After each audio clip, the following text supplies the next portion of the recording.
Hey, what's up, Hansel? Welcome back to another episode of Cooking at Home with Ricky HSP. Most of you, I imagine, are tired of instant noodles.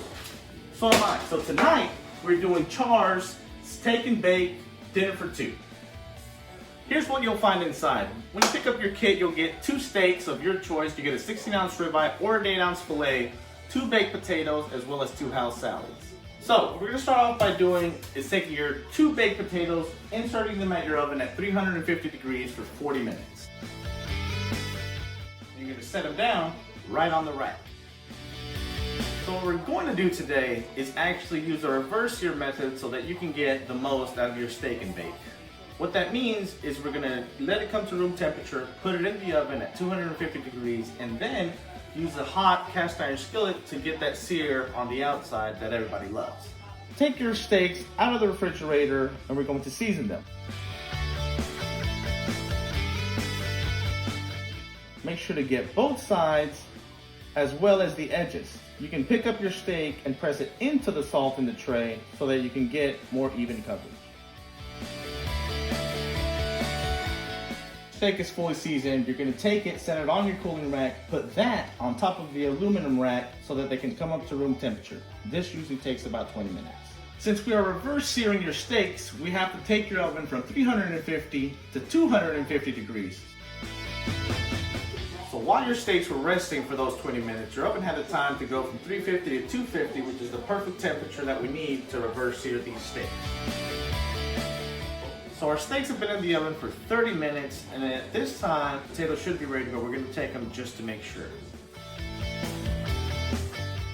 So the easiest way to make sure that your potatoes are done is just to open the foil up, stick a knife right in the middle, and if you feel little to no resistance at all, which I did not, your potatoes are ready. Our steaks are in the oven. Now comes the most important part. You need a thermometer in order to check the temperature so you don't overcook your steaks. We're going for medium rare, so we want to hit 130 degrees.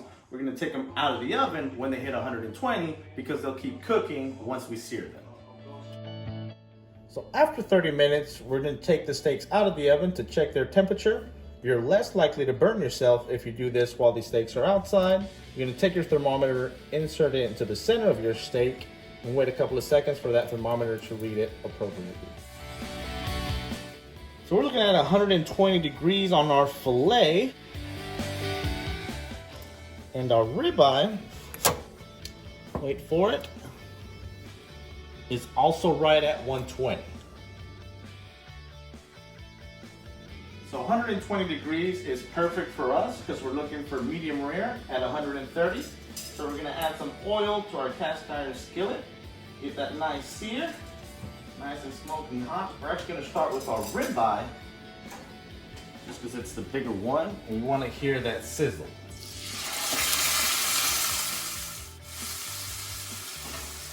Putting our filet on the other side. So we're going to do about 1 minute sear on each side, and then we're going to make sure that we crisp up the edges as well to fully seal that steak. So now we're going to check the bottom of our steak to see if it has a good enough sear. And it does. So we're gonna flip it. Look at that. Flip our other one.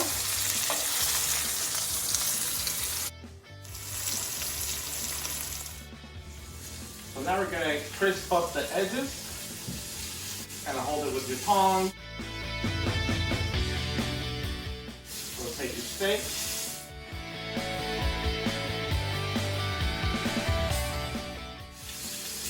Set it off to the side. Cool. All right, so grab your ribeye as well.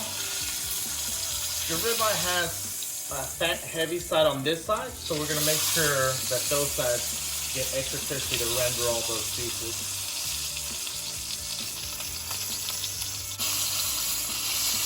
Now we're gonna move the steak around just so we can use the hottest part of the skillet.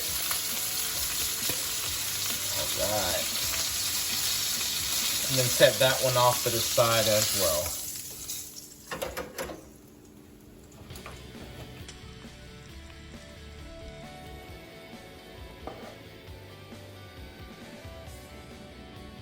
So, while we let our steaks rest, we're going to prepare our potatoes.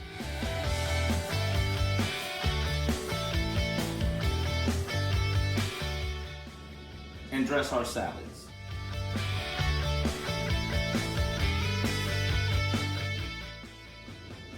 Then after that, just cut into your steak and enjoy.